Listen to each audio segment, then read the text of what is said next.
Good morning! Happy Thursday, guys! And thank God it's Thursday! Ayan. Naiinis ako kada inom na lang ako ng vitamins. Susuka ako kasi sobrang laki niya. Depende rin sa pag-inom mo. Alam mo yun? Pero twice na nangyayari na parang nasusuka talaga ako. Super laki. Anyway, thank you so much pala guys sa mga nakapansin. Oo nga, nakita nga yung brief ni Heinz. Pero, nung sinabi ko kay Heinz yun, sabi niya, i-edit mo. Sabi ko, hindi mo ba alam kung gaano katagal mag-upload? Sabi ko, okay lang yan, brief lang naman. Tsaka, saglit lang, natakpan din naman niya agad ng pants. Pero, thank you so much sa mga concern. Pero, okay lang yan kasi brief lang. Tsaka, kasi pag nag-vlog ako, wala akong tinatapon na clips or clip, wala. As in, kung ano yung nasabi ko, kung ano yung anuman or whatsoever, diretso upload na yon. Hindi ko na masyado ni-review kasi alam ko naman yung mga pinagsasabi ko and pinaninindigan ko talaga yon. Ganun, sorry, ganun. Hindi. I mean, hindi na ako masyado nag-i-edit kasi masyado. Halimbawa, nakwento ko to, nasabi ko to. Yun na yun. I mean, click lang ng click, tas edit na, upload. Tas hindi ko napansin yung mga ganun. Pero, thank you so much, guys. And, wala, ano lang naman yun yung brief lang. So, hindi masyadong big deal. I mean, pero thank you so much sa mga nakakapansin. Talaga, nangyayari talaga yan. Sa buhay-buhay, may mga part talagang ganyan. So, thank you so much. Ayan, pero okay lang yun. Sabi ko ni Hay, sabi ko, wala ka nang matatago sa kanila kasi kitang-kita na nila. Tapos tawa ko yun ang tawa kagabi bago siya matulog. Ayun, tapos kahapon, after niyang i-massage ni Coach Eugene, kay super sarap daw mag-massage. Sabi niya, gagawin ko sa'yo yun.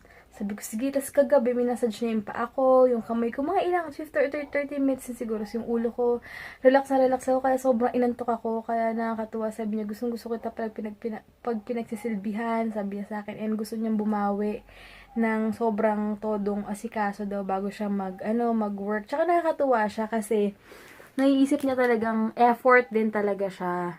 Tutuwa ako kasi nag-e-effort siyang gumising ng maaga para tumakbo.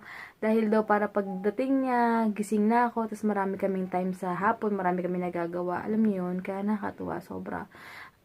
Parang hindi ko rin siya maramdaman na umaalis, tsaka marating kasi tulog pa ako. Tapos talagang effort, diba, from work pa.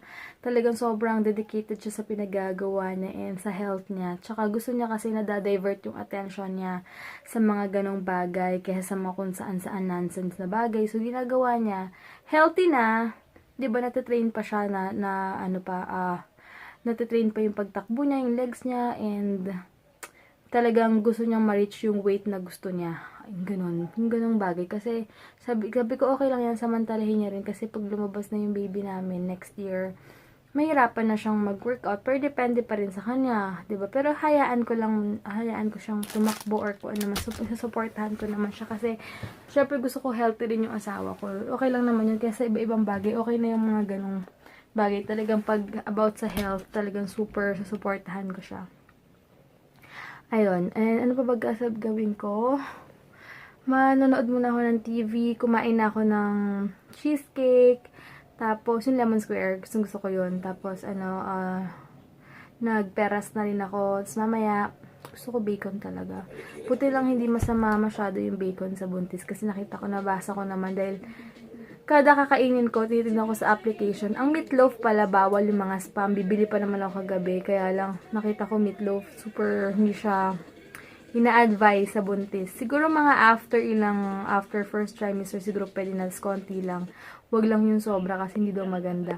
And ano pala, ang dami nagsasabi, nawawala daw yung audio ko. Naku, baka natatakpan ko na, mali na naman yung paghawak ko ng camera. So, yun lang guys, manonood muna ako. Later na lang ulit. Ayan, ito na yung food ko. Kain. Ayun, kakain na ako. Mag-white rice muna ako for first trimester. After that, muna ako, mag-red rice na ako. Red rice na onwards. Itong first trimester, kailangan ko lang kasi talaga ng carbs and kung anik-anik. Tsaka nakatamad magsaing ng 1.5 oras. Parang feeling ko ang tagal-tagal para sa akin. Kaya, sulitin ko muna ng white rice and then pag pwede na mag-diet, magka-cut down na, yun, balik red rice na. Ayun, piniem ako ni Charmaine. Dati siyang ka-workmate ni Hein sa work. ayun, naghingi siya ng advice kasi may channel daw siya. Sabi ko naman sa kanya na hindi mo kailangan makipagsabayan sa iba. Kung ano lang yung trip mo, yun lang may manood or wala. Basta masaya kasi ginagawa mo, yun na yun. Alam niyo yun? Sa vlog kasi, hindi nyo naman kailangan lagi magpa-impress or ang tawag dito? Or hindi nyo kailangan magpakabait, 'di ba? Hindi wag na tayo magpaka-impokrita, may kanya-kanya tayong bad side. So, go lang kung trip nyo lang mag-share ng kung ano kaya alam nyo maka-inspire kayo ng tao, go lang, wag kayong mag-hesitate, wag kayong mahiya.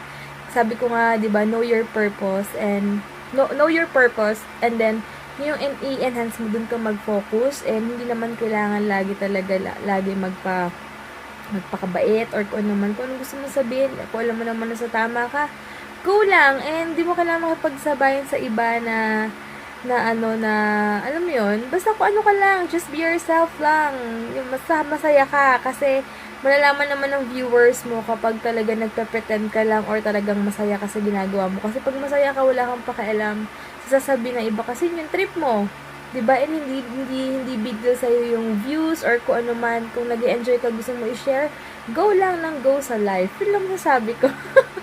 Ayan, nanood na ako ng Showtime, tapos hindi ko alam, kumakain ako ng kung gagawin ko mamaya, pero for sure kailangan namin mag-grocery.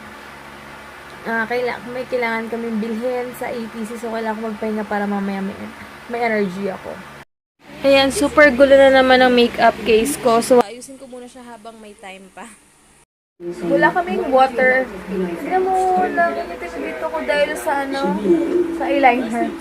Wala kaming water. So, nag-shower lang ako. At yung hair ko, ito pa rin yung kahapon. Dry ng buhok ko ngayon. Extra dry siya. Hindi ko alam kung bakit. And then dito, ang dami kong mga butlig. Di lang siya halata sa camera, pero sobrang daming butlig dyan. Ayan.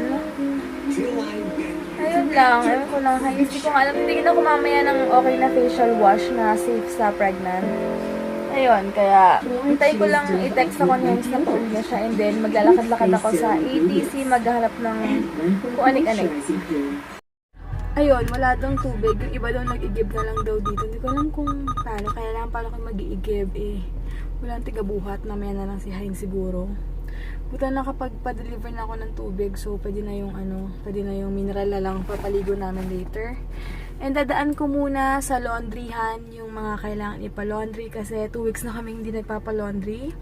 Dahil hindi namin nabababa, lagi kaming out of way kasi doon kami dumadaan sa kabila. So, ayun. Gamit ko pala yung lip tattoo ng Clio ba yun? Tinted lip tattoo, Blood Cherry. Clio ata to. Clio. Bigay sa akin ni Bestie. Nakita ko lang siya kasi nag-ayos ako ng mga kailangan ayusin. Ayun. Siguro papalaundry na lang ako yung malapit na lang dito kaysa out of way din ako. So, yun. And si Heinz pa uwi na. Mag-grocery kami. Dadalhin ko na lang to para hindi ako mahirapan mamaya kaysa bibili ako kada grocery ko. Sayang din yung 35 yata, 35 pesos din to or more than 50 kasi malaki, ewan ko, basta mga ganun, 'di ba? Mas okay na dalhin ko na lang. So yun lang guys, mamaya na lang ulit. Ayan, tsaka meron pa isa dun. Grabe, nagtaas pala yung gas ngayon. 37.30 na. Ito kami sa Taco Bell. Hi!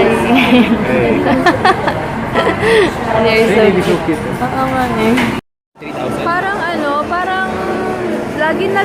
lagi na lang sale, parang monthly. Ang weird. Ang daming sale, pero wala akong makita. Hi baby. Hello, are you okay in there? Of course, Daddy, I'm okay. Cute oh. Parang kayo yung shoes na Alam. babae sa amin. Beauty formula, so parang gusto ko i-try. Parang siyang Evian. Bumili ako dito ng beauty oil. 199 siya.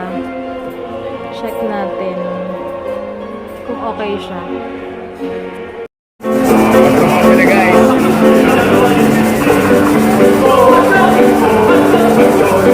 Ang cute, nalala ko tuloy yung lolo ko. Ang cute oh. Ha? Oh my Slushy. Uy, gusto ko yan. Na, bibili muna kami ng GC. Para sa mga team ni Heinzer. Ilan ba? Okay. Nabili kami ng pabango ni Heinzer. Heinzer. Kami. Nang hinayang si Heinz kasi sa Hong Kong, super mura ng Yugo na pabango at saka mga CK. Sobrang 500 lang, wala pang 1,000. Ang laki na. Kaya lang kasi diba, akala namin sobrang may 100 ml lang yung pwede. Di ba nakalusot yung Yun pala, pag Hong Kong to Manila, hindi naman siya ganun ka-strict. Pero pag Manila to Hong Kong, super strict talaga. Ngayon, pero parang hindi na. Oo nga eh. So, ayun. Okay na. Next time. Dito ako bumibili ng ulam. What do you want?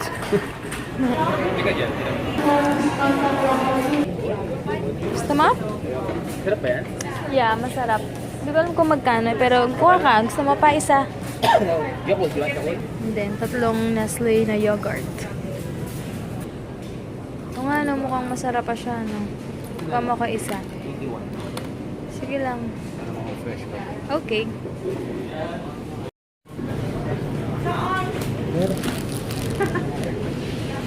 Ito na lang. Smart. Smart ba? siyap. Malaki na nabili natin.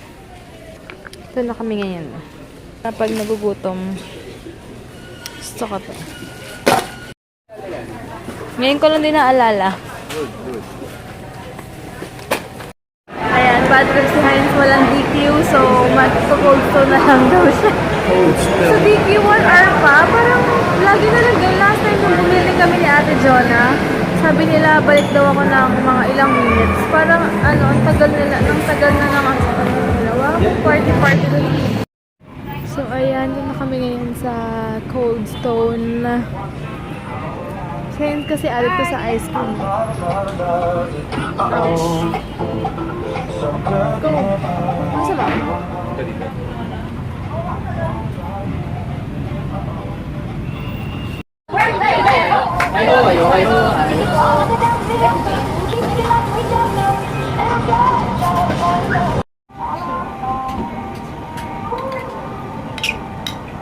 Para sa mga addict sa ice cream.